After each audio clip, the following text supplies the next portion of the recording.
Hello, my name is Jonathan Erhard. I'm the founder of Twinarth.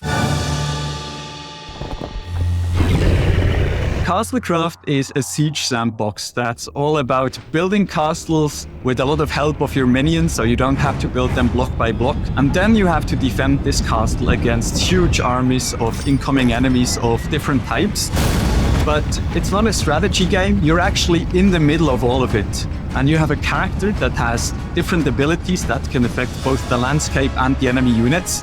And it's all about beating as many waves of incoming enemies as you can. It's for anybody who likes the open sandbox environment of construction games, but who would also like to have a little bit of a target in the game and would like to do something with the things they built.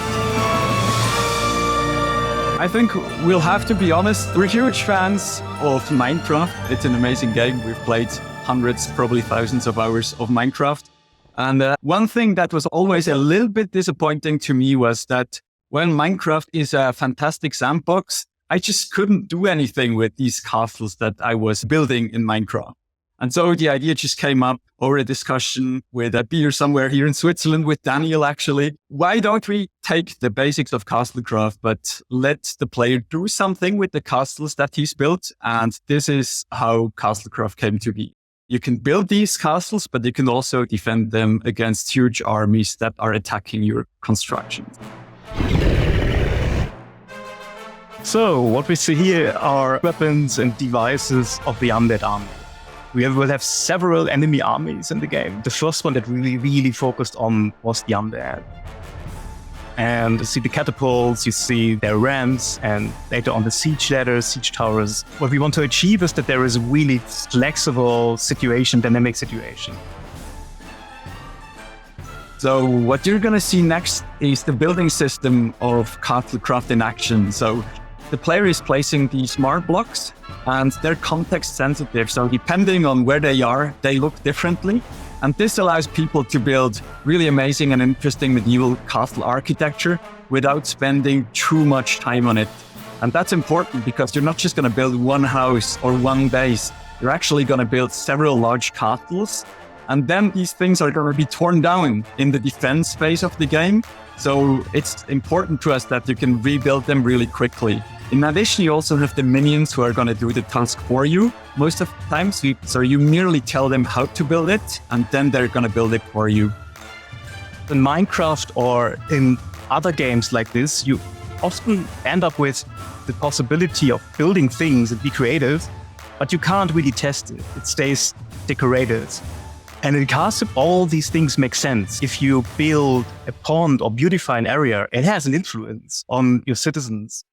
And building all of these assets and creating all of these defense structures and towers and whatnot has an influence on your success about ruling that world. And that's what I think is the thing that I was always searching for when it comes to sandbox.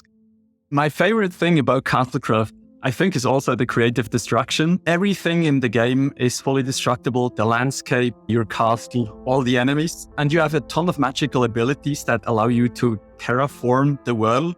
So you can summon volcanoes. You can smash your hammer on the ground that it creates a huge shockwaves that create canyons in the world. And you can use all of that to destroy the enemy army. So what you see here is your character in action.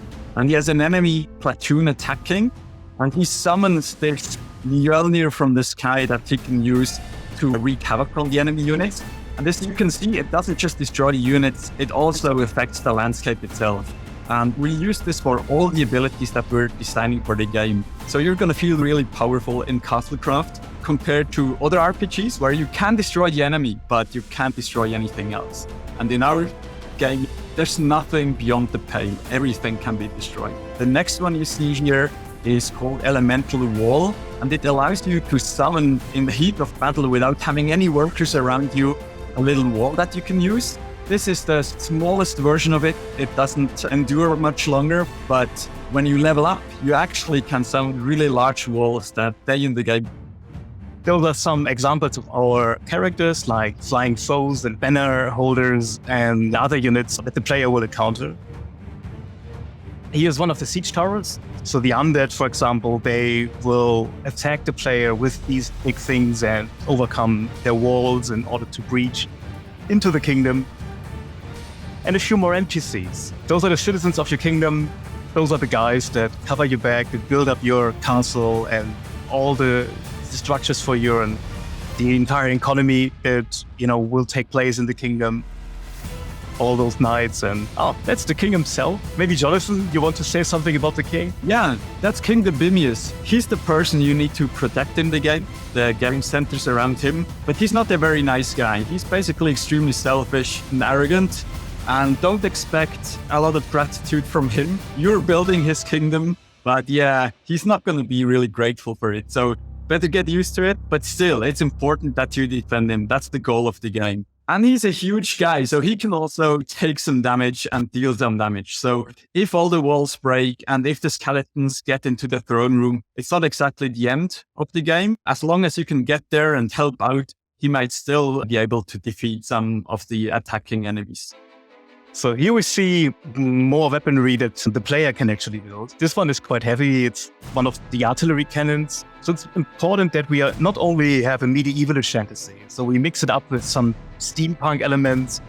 The player has scout balloons. In the background you can see some of we call them celestials, those ancient super creatures that will play a role in our game.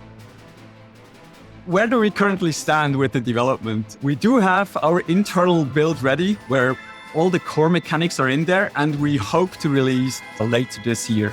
We're not going to put a precise date out there just because anybody who has worked on games know how hard it is to anticipate when it's going to be ready, but we hope for this year. So yeah, that's all we have time for today. I hope you enjoyed what you've seen. We're really excited to show more in-game footage really soon. In the meantime, if you could go on the Steam page and wishlist the game and help us summon the Steam gods and get the algorithms on our sides, please do that. The best way you can help the project out. All right. Yeah, thank you very much. Goodbye. Thanks a lot.